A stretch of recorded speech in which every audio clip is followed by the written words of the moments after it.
Bienvenue à la Cinémathèque française. Je vais laisser les derniers spectateurs prendre place.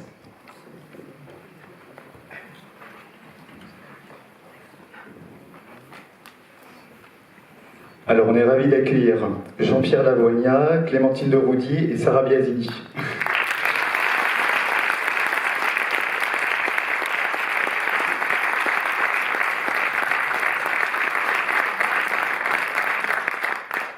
Bonjour à tous et toutes. Bonjour. Bonjour. Alors, Clémentine de Roudy, commissaire de l'exposition Romy Schneider, qui s'est ouverte mercredi en même temps que la rétrospective des films. Et Clémentine, vous avez été également commissaire d'exposition à la Philharmonie autour de Barbara, Georges Brassens, et commissaire d'exposition du musée Louis de Funès à Saint-Raphaël. Juste ici, Jean-Pierre Lavoignat à côté de moi, qui a consacré il y a une dizaine d'années une exposition autour de Romy Schneider à Boulogne-Billancourt, et qui a aussi écrit un album autour de Romy Schneider, et il y avait un entretien de Sarah Biasini.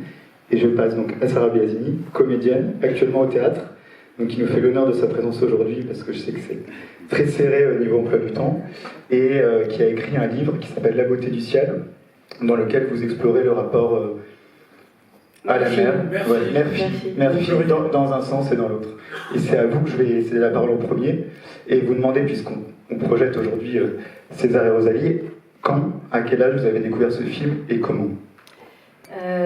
Quel âge exactement? C'est une bonne question, mais en tout cas, je pense que ma mémoire flanche un peu maintenant, mais je sais que c'est le premier film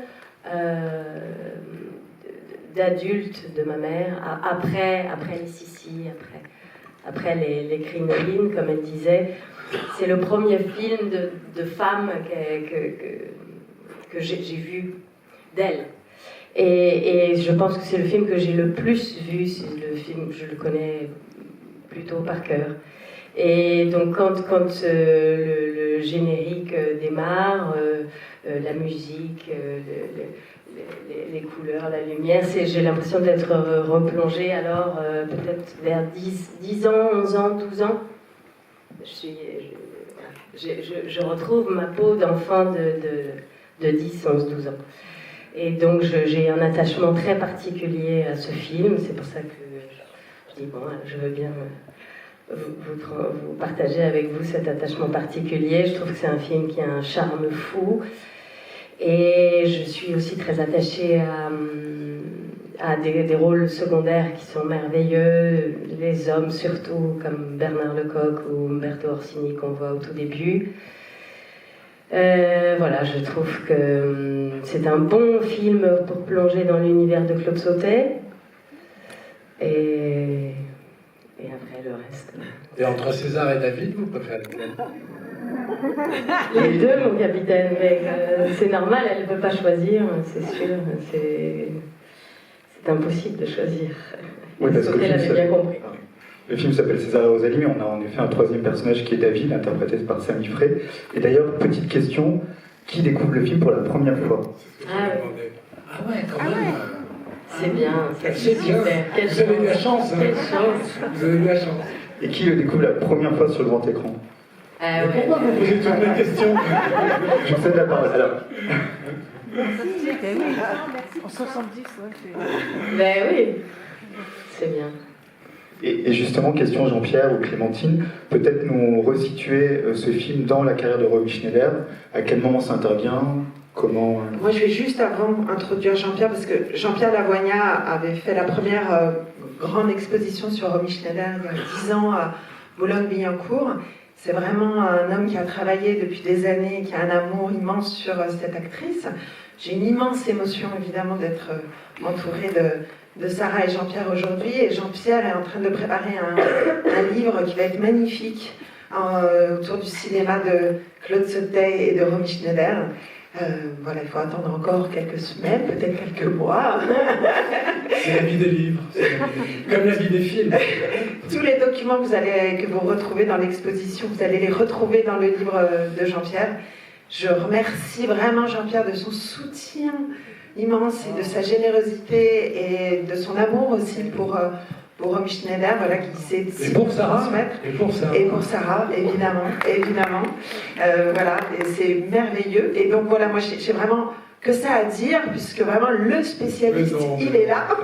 Mais non, je ne suis pas spécialiste, je suis un amoureux des films de Claude Sauté et de Romy Schneider en général, donc voilà. Mais des 5 films que Claude Sauté et Romy Schneider ont fait ensemble, César et Rosalie est sans doute le plus culte. C'est le 3e qu'ils font ensemble, juste après Les choses de la vie et Max et les ferrailleurs. C'est 3 films qui s'enchaînent quasiment à 1 an et demi de distance. Mais au début, il n'est pas du tout prévu pour Romy Schneider. En fait, pourquoi il est le plus culte? Sans doute parce que c'est le plus lumineux, le plus romanesque. Il est d'une harmonie incroyable, alors qu'il ne cesse dans le film de changer de registre, d'enchaîner les ruptures de ton, de cavaler d'un lieu à un autre, de passer d'un sentiment amoureux à un autre. Mais c'est aussi parce que ce film réveille en nous, je pense, des élans, des sentiments et des émotions qu'on connaît tous bien, mais qu'en même temps, il laisse la porte quand même à la rêverie, à l'imaginaire, au mystère, voire à la poésie. Et ce qui est incroyable, c'est que ce film, si justement harmonieux, lumineux, c'est sans doute le film de Claude Sauté qui a été le plus long, le plus compliqué, voire le plus douloureux à faire. Parce qu'en fait, c'est un projet qu'il a depuis très longtemps, quasiment depuis ses débuts de mise en scène. Il a cette idée d'une histoire, d'une femme qui aime 2 hommes et qui assume cet amour-là. L'idée lui est venue sans doute d'une expérience vécue. Sauté parlait beaucoup des choses qu'il avait vécues lui-même, et aussi d'un personnage étonnant qu'il a rencontré un jour, justement dans une case de voiture où il était en repérage pour un film, et il a vu un grand Arménien très élégant, avec des chaussures noires, vernies, tout ça, qui parlait très fort, qui était un peu odieux avec les gens de l'entourage, tout ça, et tout d'un coup rejoindre dans une très belle voiture une très jolie femme blonde aux yeux verts. Et il s'est dit, mais si moi je tombais amoureux de cette femme, comment je ferais face à ce mec-là? Et c'est là le début de César et Rosalie. Dès le début, il a l'idée de l'appeler César et de l'appeler Rosalie. Et il essaye il commence à travailler dessus. Il en parle à Lino Ventura, avec qui il a fait son premier film, qui en veut pas, en disant non, c'est pas pour moi. Et très vite, il pense à Vittorio Gassman et à Brigitte Bardot. Mais ça se fait pas, il hésite beaucoup autour du sujet, il pense même à un moment donné raconter cette histoire au lendemain de la Première Guerre mondiale avec Mastroianni, Belmondo et Brigitte Bardot, mais après la Première Guerre mondiale, ça augmente le budget de manière trop importante, donc il laisse tomber en fait.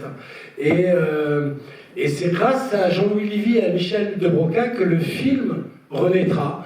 Puisque Michel de Broca, qui est productrice, qui a été la femme de Philippe de Broca, et qui est devenue la marraine de Sarah, Michel de Broca, elle a adoré Les choses de la vie, et elle lui a dit, on fait le prochain. Mais le prochain, c'est Max et les ferrailleurs, il avait déjà signé avec Raymond Danon, donc elle dit, on verra. Et à ce moment-là, Jean-Louis Livy, qui est l'agent de Claude Sauté, et le neveu et l'agent d'Yves Montand, dit, mais ça intéresse Montand.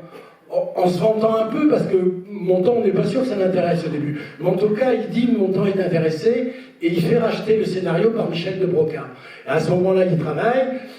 Sauté n'est pas totalement emballé par Montand, parce qu'on lui a déjà proposé pour ses 2 premiers films, et il a réussi à pas le prendre. Et puis un jour, il assiste à une projection d'un film de Simone Signoret, La Veuve Couder, et il voit Montand tel qu'en lui-même, méridional, avec une espèce de faconde comme ça, tout ça, et il se dit, mais pourquoi chercher midi à 14h? C'est lui, César. Montand hésite un peu, parce que quand même jouer un cocu, bon, et Simone Signoret le pousse beaucoup à accepter. Et donc à partir de ce moment-là, Dabadi est engagé, vient travailler sur le scénario, et ils se prennent la tête, parce que le scénario est très compliqué à écrire. Ils n'arrivent pas, Dabadi et Claude Néron, qui est une sorte de soutien à Claude Sauté et à Dabadi, ce personnage de femme, à un moment donné, Dabadi racontera même qu'elle l'a supporté, parce que son indécision qui rend ces hommes malheureux, il dit à un moment donné à Claude Sautet, c'est une emmerdeuse. Et Sautet lui dit, mais pas du tout, c'est une emmerdée, c'est pas pareil. Et là, Dabadi raconte que tout d'un coup, juste le mot c'est une emmerdée, ouvre les portes et ils se mettent à écrire.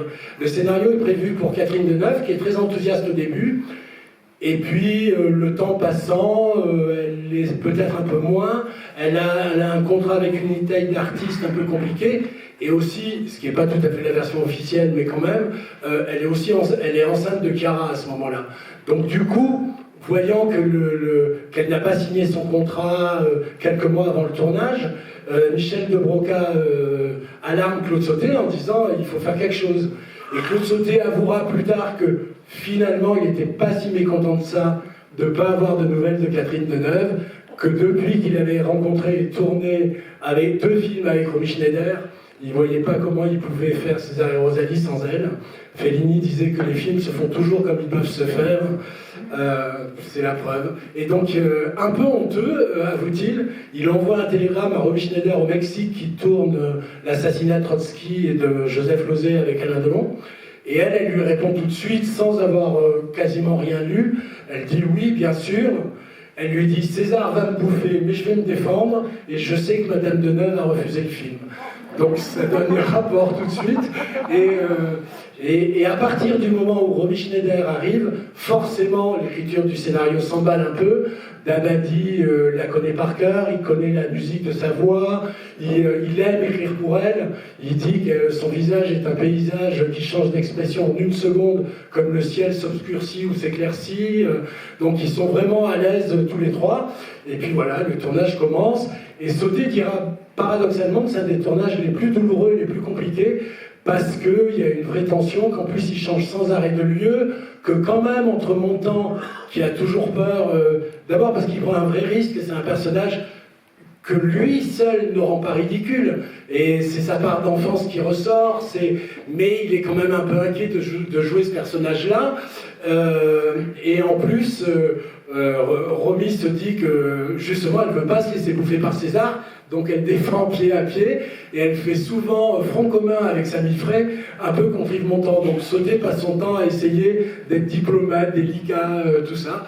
Il y aura quelques coups de gueule, notamment le premier jour de tournage avec Yves Montand, où il s'explique vraiment, puis après, Montand prendra tellement de plaisir à jouer ce personnage que tout se passera bien. Ce qui est étonnant, c'est que pour le personnage de Samy Frey, c'est Sautet qui l'a choisi, et pendant la moitié du tournage, il dira « mais je pense que je me suis trompé sur la distribution ». Et c'est quand même étonnant parce que quand on voit le film, on ne voit pas qui aurait pu jouer ce personnage aussi beau, mystérieux, romanesque, romantique que Samy Frey. Mais le tournage ne se passera pas très bien entre Samy Frey et Sautet. Il ne fait pas partie de l'école Sautet, en fait. Mais en même temps, c'est ce qui rend le personnage si beau, si fort, et voilà. Donc le film connaîtra vraiment un très très beau succès à sa sortie, il deviendra culte, et c'est à partir de celui-là que Romy Schneider changera de statut. Sautet disait que le succès des choses de la vie avait bénéficié au film plus qu'à Romy Schneider, et qu'en fait, à partir de César et Rosalie, elle va devenir l'incarnation de la femme française, ce qui est quand même paradoxal pour une actrice allemande, et elle va devenir une actrice populaire parmi celles qui ont le plus de propositions, qui sont le plus payées, qui sont le plus aimées du public. Le succès de ce film et de ces 3 films consécutifs va vraiment changer son statut. Bon, je crois que j'ai assez parlé, on a déjà dépassé ce temps qui nous est bien parti.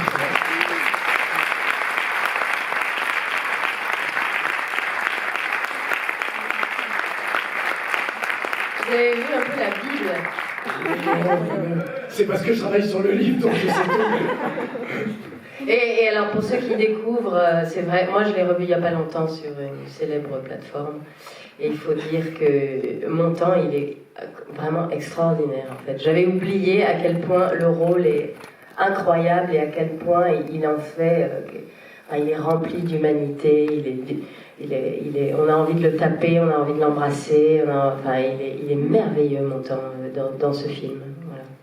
Et Samy Frey aussi, mais Oui, c'est vrai oui, qu'il- non mais le rôle d'Yves Montand, non mais ils sont tous, hein, on les aime tous, voilà. Mais j'ai réalisé avec avec le temps, parce qu'au départ j'étais focalisée que sur ma mère, et là je regardais le film comme une adulte, et enfin un peu plus cinéphile, et je regardais le travail de Montand que je trouvais incroyable, vraiment. Ah oui, mais non, je veux pas vous spoiler la fin. Non, allez, on vous laisse regarder. Non Et petite précision, vous retrouverez Jean-Pierre Lavoignat et Clémentine de Rody pour la signature et de l'une de son catalogue et de l'autre de son livre sur Romy Schneider à l'issue de la projection à 16h à la librairie de la Cinémathèque. Bonne projection. Sarah ne pourra pas rester parce qu'elle va jouer au théâtre. Mais elle reviendra bientôt. Bonne projection et merci à vous trois.